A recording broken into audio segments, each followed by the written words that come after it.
नमस्कार, मालवणी लाईफस्टाईल मध्ये तुम्हा सर्वांचं खूप खूप स्वागत आहे। आज आपण बनवणार आहोत डाळ वडे किंवा मसाला वडे आणि हे वडे अतिशय कुरकुरीत आणि क्रिस्पी असे बनलेले आहे। चला तर मग डाळ वडे किंवा मसाला वडा बनवण्यासाठी काय काय साहित्य लागते ते आता आपण बघूया। सर्वप्रथम मी इथे भिजवलेली डाळ घेतलेली आहे, चण्याची डाळ।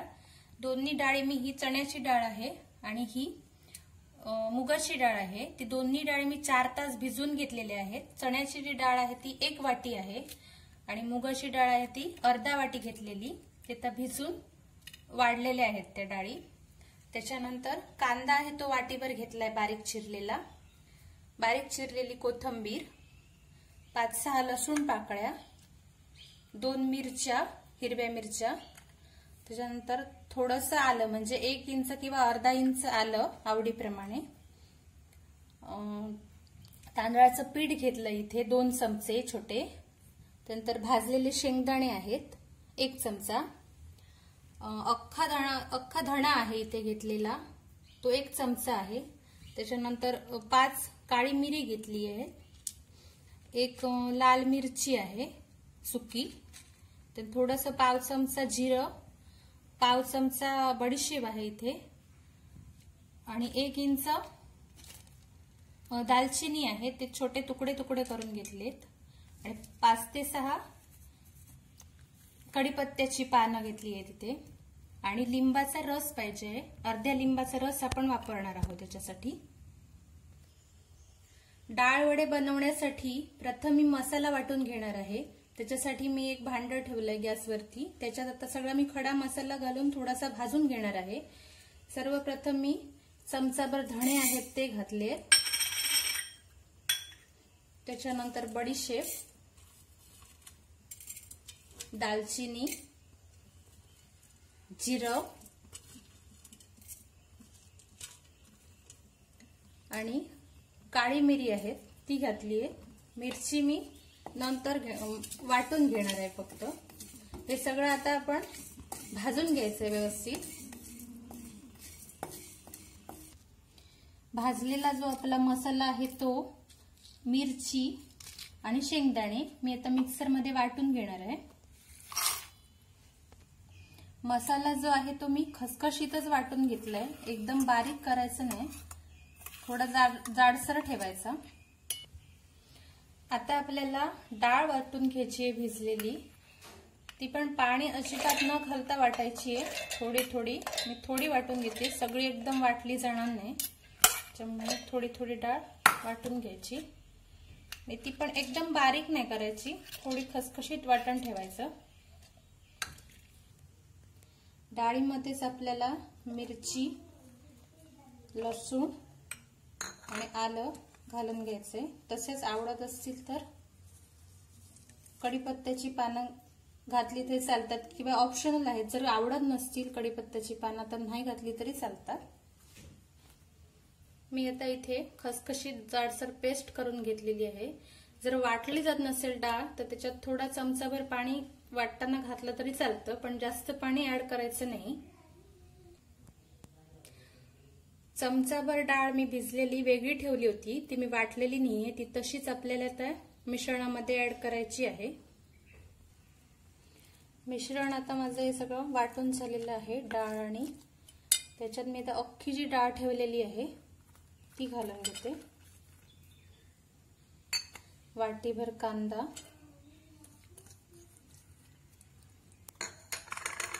कोथिंबीर बारीक चिरलेली, हे जे पीठ आहे तांदळाचं 2 चमचे छोटे ते घालून घेते।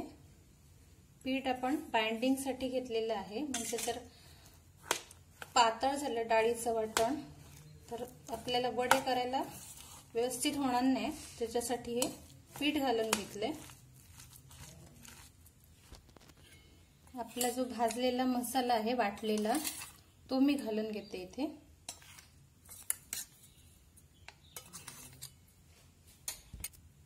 मीठ आणि अर्ध्या लिंबाचा रस घातला इथे। आता हे सगळं मिश्रण व्यवस्थित ढवळून घ्यायचंय।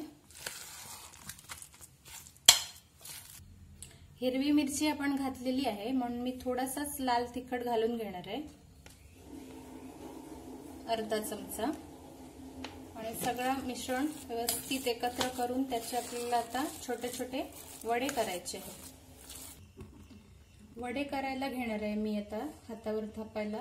त्याच्या आधी मी आता तेल मंद आचेवर तापत ठेवलेले आहे. तर आता आपण छोटे छोटे वडे करून घेऊया.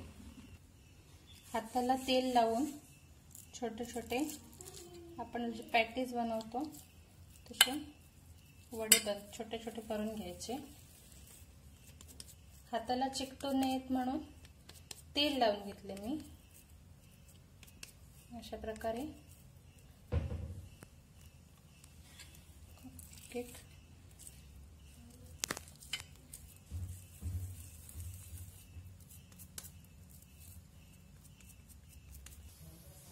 तेल आता तापत आलेले आहे. मी तर थोडंसं पीठ घालून बघते. एक एक डाळ वडा सोडून घेऊया.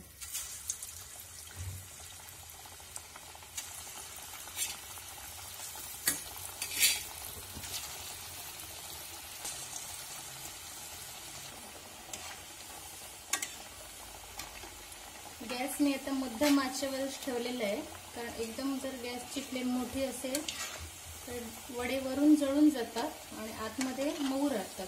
त्याच्यामुळे ते कुरकुरीत होत नाही, थोड्या वेळातच मऊ पडून जातात. मग आपल्याला मंद आचेवर किंवा मध्यम आचेवर व्यवस्थित तळून घ्यायचे आहे, डीप फ्राय करून.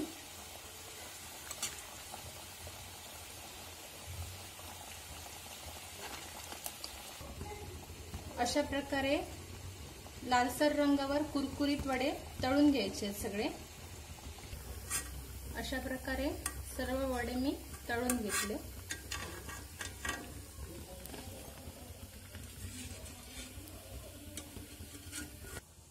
वड्यांसोबत खाण्यासाठी मी आता चटणी वाटून घेते. इथे अर्धी वाटी खोबरं घेतलंय ओलं, एक छोटी मिरची, थोडासा चवीपुरता गूळ आहे, अगदी थोडीशी चिंच आणि कोथिंबीर, मीठ घातलंय चवीपुरतं. आता चटणी वाटून घेते. थोडं पाणी घालून परत एकदा मिक्सरला फिरून चटणी बारीक वाटून घेतली आहे. आपले खमंग कुरकुरीत असे डाळ वडे, मसाला वडे इथे तयार झालेले आहेत. माझी रेसिपी तुम्हाला कशी वाटली हे मला कमेंट करून नक्की कळवा. व्हिडिओ आवडला असेल तर लाईक करा, शेअर करा आणि अशा छान छान व्हिडिओंसाठी माझ्या चॅनेलला सबस्क्राईब करा.